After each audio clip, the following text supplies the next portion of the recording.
Israel की घेराबंदी कर ली गई है। अब आपको दिखाते हैं इजराइल पर ईरानी प्रॉक्सी कैसे हमला कर सकते हैं।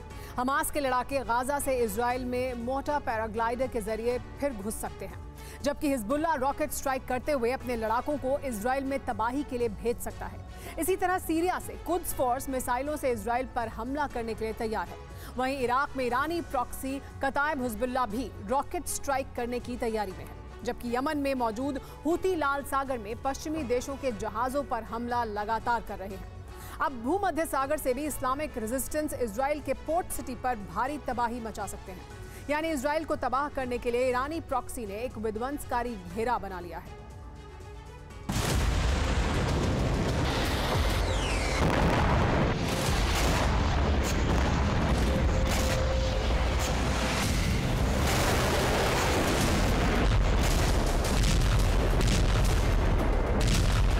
घेराबंदी ने इजराइल ने बड़े शहरों में हाई अलर्ट जारी कर दिया है।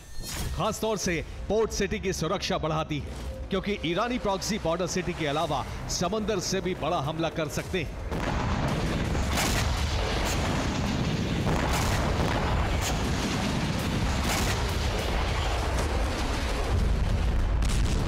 यानी राफा में तबाही मचाकर इजराइल ने महाविनाश के अध्याय पर हस्ताक्षर कर दिए हैं, जिसमें सबसे ज्यादा हुंकार हिजबुल्लाह और हूती भर रहे हैं।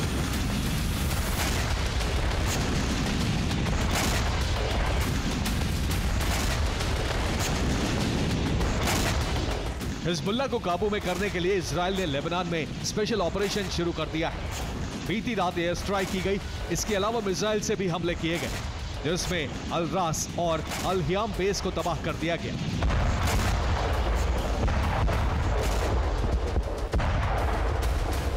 हालांकि जवाब में हिजबुल्लाह ने भी हमले किए। इजरायली बॉर्डर पोस्ट पर हमला किया गया। इस पर आईडीएफ ने दावा किया है कि आयरन डोम ने इसे नाकाम कर दिया।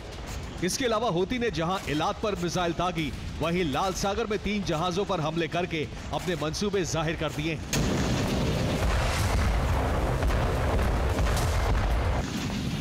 इस बीच लाल सागर में मौजूद टास्क फोर्स ने दावा किया है कि उन्होंने हूती के 3 ड्रोन इंटरसेप्ट कर लिए और बोट पर आए हूती लड़ाकों को भागने पर मजबूर कर दिया। लाल सागर से लेकर भूमध्य सागर तक ईरानी प्रॉक्सी ने जाल बिछा दिया है, जिस पर पेंटागन भी नजर बनाए हुए है। We are continuing to monitor the situation on the ground. To Laura's question earlier, we know land routes are the best, most effective, efficient way to get humanitarian aid in, and we know that the humanitarian situation in Gaza is dire. युद्ध न भड़के, इसलिए एक तरफ America मिस्र को मनाने में जुटा है, दूसरी तरफ उसने इजराइल की सैन्य मदद रोककर डिफेंसिव एक्शन लिया है। लेकिन इजराइल के सपोर्ट में जॉर्डन आ गया है।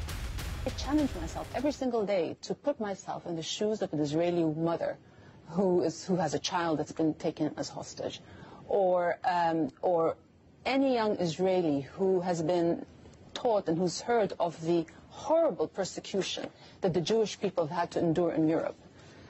And I try to empathize and see where they're coming from. And absolutely, we need the hostages to go home.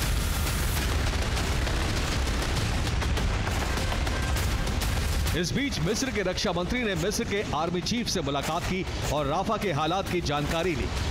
इस बीच अमेरिका की बेचैनी बढ़ रही है। वो दोनों देशों पर दबाव बना रहा है, कहीं दोनों एक दूसरे पर हमला ना कर दें। एहतियात के तौर पर अमेरिका ने अपनी एयरफोर्स फ्लीट को यूएई से कतर की तरफ रवाना कर दिया है, जिससे हमले होने की सूरत में तुरंत एक्शन में आ सके। Bureau report, TV9 Bharat. पूर्वी राफा में आईडीएफ का टैंक से भीषण हमला। आईडीएफ ने हमास के ठिकानों पर धावा बोला है। हमले में कई हमास के ठिकाने तबाह कर दिए गए हैं। आईडीएफ के हमले का एक और वीडियो सामने आ गया है।